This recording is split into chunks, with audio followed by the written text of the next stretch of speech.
सरकटे का आतंक।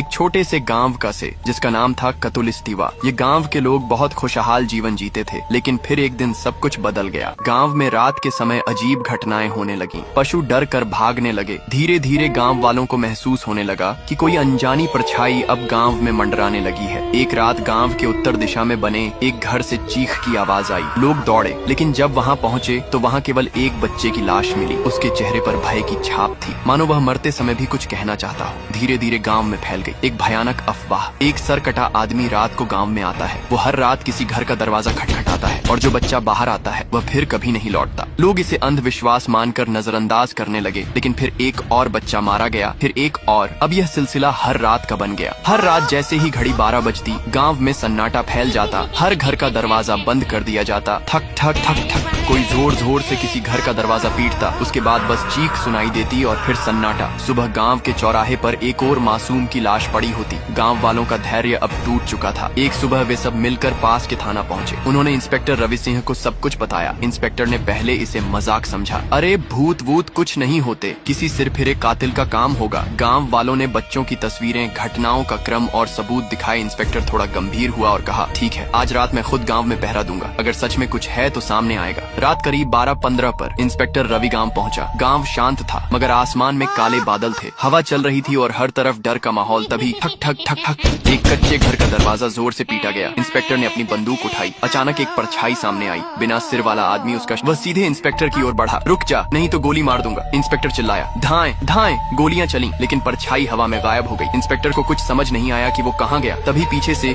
एक झटका और इंस्पेक्टर की लाश जमीन पर गिर गई। सुबह इंस्पेक्टर की लाशें गांव के बीचों बीच रखी थी। अगली रात फिर वही दस्तक। इस बार शिकार बना आरव, 10 साल का एक मासूम बच्चा। वो जब किसी ने दरवाजा खटखटाया, शायद बाबा होंगे सोचकर उसने दरवाजा खोला, और फिर वही अंधेरा, वही कुल्हाड़ी, वही साया। सुबह आरव की लाश गांव के बीचों बीच रखी थी। आरव का एक बड़ा भाई था, नारुतो। वो शहर में पढ़ता था, लेकिन जब उसे भाई की मौत की खबर मिली तो वह रोते हुए गांव पहुंचा। भाई की हालत देखकर उसका दिल कांप गया। वो फूट फूट कर रोया, लेकिन फिर उसकी आंखों में आंसू नहीं, आग थी। वो आरव की कब्र पर गया, हाथ जोड़कर कहा, भाई मैं तुझे बचा नहीं पाया, पर अब मैं तुझे न्याय दिलाऊंगा। मैं उस सरकटे साए से बदला लेकर रहूंगा, चाहे मेरी जान ही क्यों न चली जाए। किया नारुतो सरकटे को मर पाएगा। उस देखने के लिए फॉलो कर कमेंट करो पार्ट 2।